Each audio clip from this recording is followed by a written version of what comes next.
আসসালামু আলাইকুম। আমি অ্যাডভোকেট মাহাদুর ইসলাম, আইনজীবী, জজ কোর্ট মাগুরা। তো আজকে আইনের আরেকটি বিষয় নিয়ে কথা বলতে আসলাম। বিষয়টা হলো তেজ্য পুত্র বা তেজ্য সন্তান নিয়ে। এই বিষয়টা অনেকের মনে একটা আগ্রহ আছে, এবং কিছুদিন আগে একজন আমাকে বলতেছিল যে আমার বাবা মার সাথে তো আমার গ্যাঞ্জাম আছে, তারা কি আমার সম্পত্তি থেকে তেজ্য করে দিতে পারে কি না।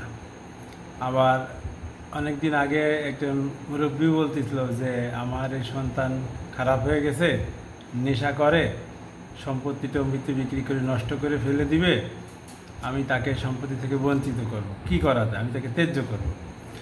তো বাস্তব বিষয়টা হলো তেজ্য সন্তান বা তেজ্য পুত্র, তেজ্য কন্যা বলে কোনো বিষয়টা আইনে না। এটা একটা প্রচলিত কথা, সিনেমা নাটকে দেখা যায়, প্লাস গ্রাম অঞ্চলে বা শহরেও অনেক প্রচলিত কথা। যারা আইন সম্পর্কে আমরা অতটা জানি না, তারা এটা আমরা বলে থাকি।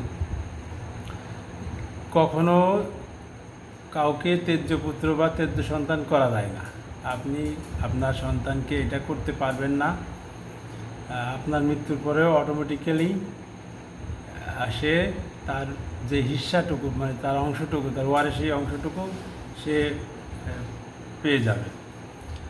তবে এখানে একটা বিষয় কথা থেকে যায় যে যদি কাউকে বঞ্চিত করতে হয় তাহলে কী করা যায়, কী করে বঞ্চিত করে। হ্যাঁ, বঞ্চিত করার অপশন আছে, এবং এটা শরীয়ত সম্মত না।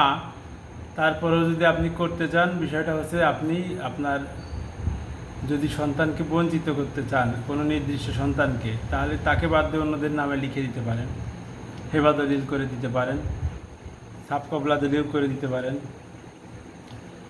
অথবা যদি একটা সন্তানই থাকে, তাকে না দিতে চান, তাহলে বাইরে অন্য কারোর কাছে দলিল করে দিতে পারেন, কবলা দলিল করে দিতে পারেন, সম্পত্তি ওয়াকফ করে দিতে পারেন, কিছু কিছু অংশ কাউকে কাউকে দানও করে দিতে পারেন। মানে সম্পত্তি আপনি অ্যাজ এ ট্রান্সফার করে দিতে পারবেন। যদি কাউকে বঞ্চিত করতে চান, আপনার সন্তানদের সবাইকে বঞ্চিত করতে চান বা নির্দিষ্ট কাউকে বঞ্চিত করতে চান, তাহলে যাদেরকে বঞ্চিত করবেন তাদের বাদে অন্যদেরকে দলিল করে দিয়ে দিতে হবে।